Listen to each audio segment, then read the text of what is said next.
Kegiatan Rumah Resiliensi dalam rangkaian Global Platform Disaster Risk Reduction hampir sampai di ujung masa perhelatannya. Kegiatan ini sudah berlangsung sejak 23 Mei 2022 dan rangkaian acara ditutup pada 27 Mei 2022. Demikian juga dengan penyelenggaraan Rumah Resiliensi Indonesia dari kawasan Art Bali Collection, Nusa Dua, sampai juga di ujung pelaksanaan kegiatannya. Pada hari kelima, penyelenggaraan diskusi di panggung Rumah Resiliensi Indonesia mengarus utamakan peran komunikasi, mulai dari komunikasi publik hingga personal komunikasi yang terkait dengan relasi hubungan yang dibangun atas dasar saling percaya untuk membangun ketahanan masyarakat. Topik ini dibawakan oleh Pusdiklat BNPB, UNOCHA, dan BBC Media Action dengan menghadirkan pelaku komunikasi untuk resilience dari Pusat Pemantauan Gunung Kelut. Peran komunikasi juga dipegang oleh aktor-aktor kunci lainnya seperti para pemuka agama dari rumah ibadah. Sebagai contoh, keterlibatan gereja sebagai institusi yang ikut membangun kesadaran publik dengan komunikasi resiko.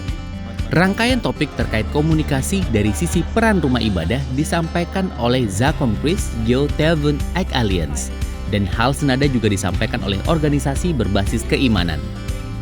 Human Initiative membicarakan pentingnya prinsip keberlanjutan dalam mempersiapkan masyarakat di situasi bencana dengan diskusi berjudul memperkuat para aktor lokal melalui persiapan untuk menghadapi situasi bencana.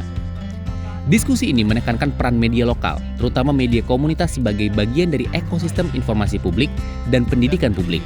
Shape Indonesia mengutarakan bahwa setelah kejadian bencana pun merupakan lingkaran membangun kesadaran akan masyarakat yang tangguh. Arah sejalan dengan tujuan membangun masyarakat yang resilient dalam ruang lingkup kesehatan masyarakat.